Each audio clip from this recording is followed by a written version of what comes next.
In this video, I'm going to be getting into some comments that Nick Suzuki made about Cole Caufield's contract extension, plus some amazing comments that Sean Farrell said about Nick Suzuki. That, plus the Habs decided not to sign goaltender Frederik Dichow, and finally we're going to be talking a bit about Sam Montembeault and his phenomenal performance at the World Hockey Championship, so you won't want to miss this edition of Habs Digest. Hello, bonjour, ahoy, and welcome to today's news edition of Habs Digest. I'm your host, Josh Gosse, and before we get into the video, as always, guys, a quick reminder that over 70% of you guys who are watching, at least in the last month, are not subscribed. That number's pretty high, so if you haven't hit that subscribe button and you want all your Habs news, this is the place to be. Hit the button now. You won't regret it. Let's get into topic number one today. Nick Suzuki speaks on Cole Caufield's extension. And Nick Suzuki is quite confident that this extension is going to get done. Guys, it sure seems like everyone in the Habs world is confident this extension is going to happen. It's not a matter of whether it will or will not. It's a matter of when. Let's take a look at what he said. On TSN 690 today, Go Habs Go 31 on Reddit, guys. By the way, he or she always makes the quickest posts talking about this kind of stuff. But he said, I talk to him, Cole, all the time, but not about his contract. It'll get done when it gets done, so I'm not worried about it. I don't think people have to be worried about it. It's just part of the business. And I'm not going to spend too long on this because we have talked at length about this Cole Caufield extension on this channel before. You can go watch plenty of our past videos. But yeah, like realistically, it's going to get done. And we spoke a bit about whether or not an offer sheet might come in at some point. But again, there's very few teams that really fit the bill to actually make an offer sheet, whether it's they don't have the cap room, maybe now or in the future, to sign Caufield, or they just don't have the draft picks that they need to give up if Montreal just let Caufield walk, which they won't do anyway. So, guys, don't be worried. End of the story. Nick Suzuki, Cole Caufield, best buddies. Cole is always showing he wants to be in Montreal, showing up to the arena even when he was injured, all this kind of stuff. Again, don't really worry. So let's quickly transition from that, because I know you guys are sick and tired of hearing about that, to some more new and a little more lighthearted news. Sean Farrell was interviewed recently, and he said, quote, Nick Suzuki, he's a guy that does everything the right way. He's always working hard, whether it be in practice or games. He's someone that I look up to, and I try to kind of emulate 21-year-old Sean Farrell regarding his 23-year-old captain. And saying 23-year-old captain still sounds a bit weird. And what also sounds weird is that Nick Suzuki's only 2 years older than Sean Farrell. Sean Farrell looks like he's a 13-year-old kid, and Nick Suzuki's the captain of the Montreal Canadiens. Only a 2-year gap between them, but regardless, Sean Farrell showed some real nice glimpses toward the end of last season, and I really think that he'll have a permanent spot on Montreal next year. And even if not, it'll be a lot of games with the Habs for sure.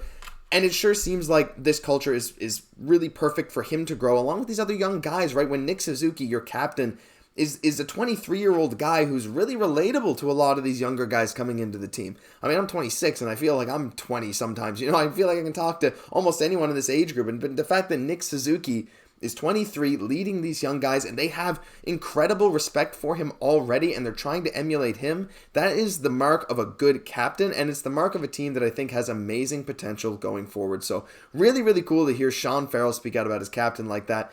Couldn't be happier. Now let's talk about some of the meat of the video.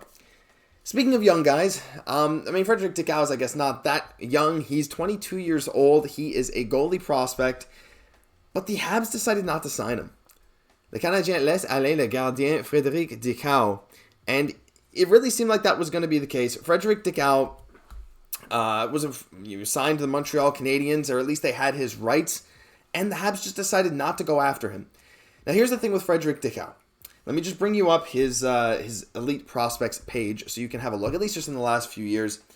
He's a Danish goalie, and he's played in the Swedish league, the SHL, for the last couple years. Really, this past year has been his first getting, I want to say, heavy games, but it really wasn't. He was the backup goalie for his team in Frölunda.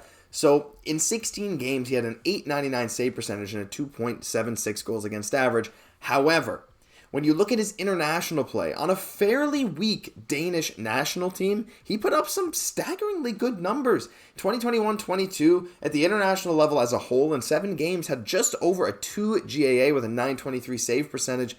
And then this past year, in all international games for Denmark, 13 games, 2.5 GAA, and 901 save percentage, and a 6-6 record, guys. That is really, really not bad for the team that he had in front of him. But here's the problem. Frederik Dichow is not in a position to come. I think it's Dichow. I could be wrong. Someone correct me if I'm wrong. I'm not really sure how to pronounce that word, but yeah, please let me know if you know. But he's not in a position to come over to North America quite yet. And while Montreal has a really big problem in net, in fact, that is definitely, well, I mean, if you watch our last video, maybe right D is their biggest weakness going forward, but it actually might be goalie, right? It's one of those two positions. But I think goalie is arguably worse just because right now they only have 4 goalies under contract to cover all of the NHL and Laval. If you look at it, it's Samuel Montembeault, who we'll talk about in a little bit, and Jake Allen manning the net in the NHL. And again, Jake Allen only got 1 more year. I think it's kind of the same for Monty. I could be wrong. And then you look in the AHL, you got Cayden Primeau and a new guy coming over from the NCAA, a fairly highly touted prospect for Montreal. I mean, the best goalie in the system, and that's Jakub Dobeš, who had a great season in the NCAA this year. So what do you do if one of them gets hurt? What do you do if Sam Montembeault gets hurt? I guess you call up someone from Trois-Rivières in the ECHL to fill that AHL gap. If you have to say call up Primeau or Dobeš if he gets off to a hot start or ends up taking over in net for Laval, I don't know. So people are like, well, I'm seeing a lot of people say, why didn't we go after Dichow, right? Because he's a solid goalie, played well at the international level with the Danish national team. But guys, he's not ready to come over yet this year. And right now, Montreal's in the middle of this rebuild. They have plenty of draft picks in the next few years. They have plenty of assets to go trade for a potential goalie. I think the people that are kind of touting this as a mistake, as you probably see in the thumbnail, I think that's probably what I'm going to say. Like, is this a mistake that the Habs didn't go after him? Because a lot of people, straight up, I'm seeing people say this is a bad mistake. I mean, people don't really notice it, but the people who are noticing are like, maybe we should have gone after him. But he's not in a position to come over yet. He doesn't really fit the Montreal timeline, and at best, he would just be kind of a filler player for the AHL. I really don't think he has high-tier NHL potential, and while, yes, Montreal is desperate for some bodies in that, I think there are some other ways that they can get those bodies other than signing this Danish goalie who's playing in the Swedish league. So, on to the final topic for today. Let's talk a bit about the Habs goalie situation some more, but that's Samuel Montembeault. And it's a bit better news, right? We just talked about, they didn't sign this guy. A lot of people like Frederik Dichow, but no. Monty is still here, and he's, in my opinion, and I think in Jesse's opinion too, going to be the number 1 goalie heading into next season. But let's just take a look at the top 5 goalies from the World Hockey Championship, and you will notice Samuel Montembeault right up there. Karel Vejmelka, the only other real NHL name on this list, the guy that gets considerable NHL time, I suppose you could say. But look at Sam Montembeault. Look how many minutes he played compared to everyone else. He's the only goalie here ranked in the top 5 for the tournament that had over 303 minutes. The only one that started all 7 games. He had a 938.7, really that rounds up to 939, save percentage with a 1.42 goals against average, a shutout, 153 saves on 163 shots. I mean, this Team Canada won gold for a reason, but Sam Montembeault was just phenomenal in net this whole tournament, and I think it really bodes well. I feel like every time I see Sam Montembeault play, and I feel like you guys would agree, it just feels like he's getting better. It feels like his movements, his ability to anticipate where the puck is going to be next, because that was a weakness a couple of years ago in that brutal injury-riddled season. Montembeault really felt like he couldn't quite get to the places he needed to get to before the shots, but now his reflexes are better. He's not giving up as many juicy rebounds. While he still does it from time to time, it's not as bad as it used to be. His ability to kind of see the ice and know what's going to happen next, something that I really think Carey Price has had a big influence on him for, because we've heard Carey Price is around the team helping Monty develop his game, and that's one thing that Carey Price excels at. So, seeing Monty in this tournament just shine, lead Canada, maybe not lead, but at least be one of the most critical pieces to Canada winning a gold medal is just awesome to see. And a little side note, if you look here, Lars Johansson there for Sweden,